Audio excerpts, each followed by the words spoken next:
What's up guys, this is Yasin. So there was actually a new Blue Eyes combo, I guess you can say new, that's starting to gain a lot in popularity recently. It really just goes to show that Konami really just made a terrible decision banning the wrong card on the last ban list.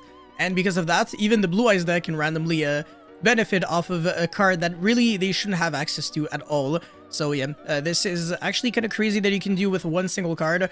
And you can beat board breakers and hand traps doing that, which is even worse. So I'm gonna go right into it. So a single Sage or Maiden or Wishes, pretty much everything leads to the combo. So obviously if you can end your board on like Heretic Seal and Spirit, then that's good enough. You don't even have to denaturalize your deck in any way, shape, or form. It's not gonna make you play harder into hand traps. You're not gonna be committing to a worse board. Everything that I'm doing right now is something that I was already doing before. So it really, it again really goes to show that the ceiling level is very high, the consistency level is very high, and it's not like you gotta make your deck bad to implement the combo. And even if your opponent has something like a top deck Ash, for example, or if your opponent had like double Ash, Ash 2 on your turn, and you can still end on Heretic Seal, it's not actually gonna kill you. So yeah, we get Dark Ruler here, that's completely fine. Our opponent goes normal summon Ice Razor effect, and then we can still win the game completely. Even if our opponent has Ash, look at this. We can chain block the Heretic Seal that has a mandatory effect of special summon from deck, and in case our opponent might summon like a Sword or an X that can search on the summon, if he has an Ash, then obviously he's not going to be using the effect of Sword or X. That makes zero sense because you're trying to Ash the Heretic Seal.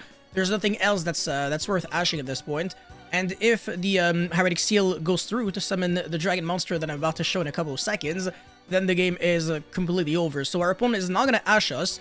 But if he doesn't, then it doesn't matter because now we can go, okay, Maiden of White revive itself back from the grave, and we can chain block anyways because Ash is a quick effect. It can only be used at the very end of a chain when the game state already checked for every trigger effect. Mandatory effects always have to be used at the very start, and turn clear priority effects are always going to happen after mandatory effects, regardless of, you know, what happens. So basically what's going to happen is Heretic Seal is going to be Chain Link 1, and then Chain Link 2 is going to be the check on if the opponent wants to use Sword Razor or not. In this situation, that is not going to be the case. Therefore, the Maiden of White will replace it, and because of that, the Ash is not going to be utilizable. So yeah, you can absolutely play around the Ash in this situation.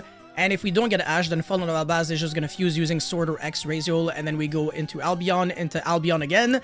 And then Albion can revive back Blue Eyes White Dragon on our field. Very specifically, all of your monsters, they have to be in defense, otherwise the Spirit can just crash.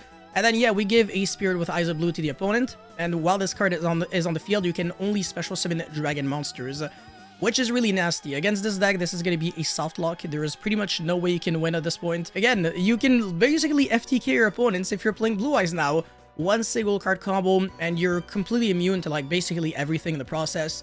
So a lot of cards that used to be broken against you really are no longer that great against you. So I think the main reason why this combo is good is because one issue that I always had with the mid-range version of Blue Eyes is that it kind of had a lack of ceiling, and it didn't really feel oppressive enough. Even if it was consistent and you could play a lot of hand traps, I felt like the deck was a little too fair, and this really gives it that extra push that allows it to actually be unfair. And this is honestly, unfortunately, what decks need to be super competitive. They need to be broken, they need to be abusable, like, I mean, to the point where you can do something where you don't even have to interact with your opponent. And when you give like a pretty much Gimmick Puppet Nightmare almost to your opponent, depending on the context, this can be just game ending on its own.